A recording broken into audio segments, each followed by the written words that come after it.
Hi hello అండి. మనం కేసరి ఎప్పుడు చేసినా షుగర్తో చేస్తుంటాం కదా. సో పిల్లలకి కోల్డ్ చేస్తుంది, అలాగే షుగర్ ఉన్న వాళ్ళు కూడా తినకూడదు అనమాట. సో అలా కాకుండా ఇలా బెల్లంతో చేయండి, చాలా టేస్టీగా ఉంటుంది. అలాగే పిల్లలు తిన్నా కూడా కోల్డ్ చేయకుండా ఉంటుంది. అలాగే షుగర్ పేషెంట్స్ కూడా తినొచ్చు అనమాట. సో ముందుగా అయితే నేను ఏ కప్పుతోటి అయితే రవ్వ కేసరి చేయాలనుకుంటున్నాను అదే కప్పుతోటి ఒక 3 కప్స్ ఆఫ్ వాటర్ అయితే తీసుకుంటున్నాను. సో నేను చూడండి 3 కప్స్ వాటర్ తీసుకొని ఫస్ట్ మరిగించుకుంటున్నాను అనమాట.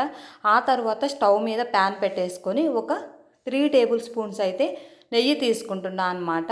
ఇది మనం డ్రై ఫ్రూట్స్ ఫ్రై చేసుకోవడానికి అయితే తీసుకుంటున్నాను. సో నెయ్యి కొంచెం కరిగిన తర్వాత నేనైతే ఒక 10 పలుకులు జీడిపప్పు అయితే తీసుకొని ఫ్రై చేసుకున్నాను. జీడిపప్పు కొంచెం ఫ్రై అయిన తర్వాత ఎండు ద్రాక్ష కూడా తీసుకొని ఫ్రై చేసుకుంటున్నాను అనమాట. అవి ఫ్రై అయిన తర్వాత నేను ఒక కప్ అయితే రవ్వ తీసుకుంటున్నాను. చూడండి, రవ్వని డైరెక్ట్గా ఇలా డ్రై ఫ్రూట్స్లో వేసి ఫ్రై చేయడం వల్ల ఏంటంటే మంచి టేస్ట్ వస్తుంది అనమాట.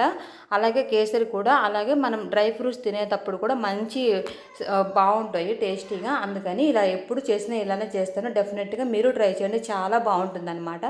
రవ్వని సిమ్లో పెట్టుకొని మంచి స్మెల్ వచ్చే వరకు అయితే బాగా ఫ్రై చేసుకోవాలన్నమాట. అప్పుడే మనకి కేసరి అనేది చాలా టేస్టీగా ఉంటుంది.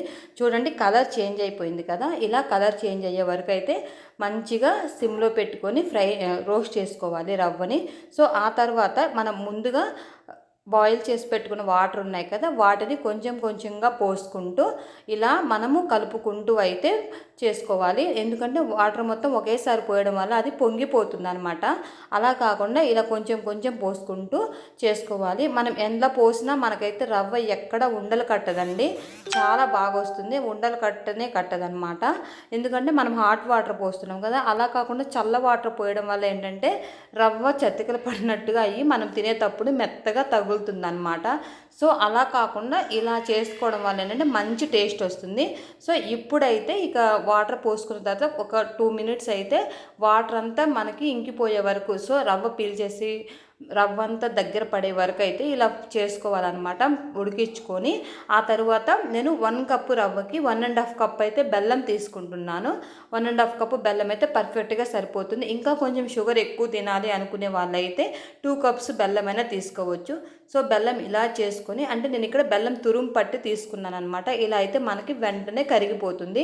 సో మీరు కూడా బెల్లం పౌడర్ అయినా తీసుకోవచ్చు, ఇలా తురుము పట్టి అయినా తీసుకోవచ్చు అనమాట. చూడండి, ఇలా బెల్లం మొత్తం కూడా బాగా కరిగిపోయి మళ్ళీ రవ్వ అంతా దగ్గర పడే వరకు అయితే మంచిగా కలిపేసుకోవాలన్నమాట. సో ఇలా కలుపుకున్న తర్వాత నేనైతే ఒక 1 టేబుల్ స్పూన్ లాస్ట్లో ఇలాచీ పౌడర్ వేసుకున్నాను. ఆ తర్వాత ఒక 2 టేబుల్ స్పూన్స్ అయితే మళ్ళీ కొంచెం నెయ్యి వేసుకొని చక్కగా మరిగించుకున్నాను. చాలా బాగుంది. సో మీరు కూడా డెఫినెట్గా ఇలా అయితే ట్రై చేయండి. వీడియో నచ్చినట్లయితే లైక్ చేసుకోండి. ప్లీజ్ సబ్స్క్రైబ్ చేసి సపోర్ట్ చేయండి. Thank you. బాయ్.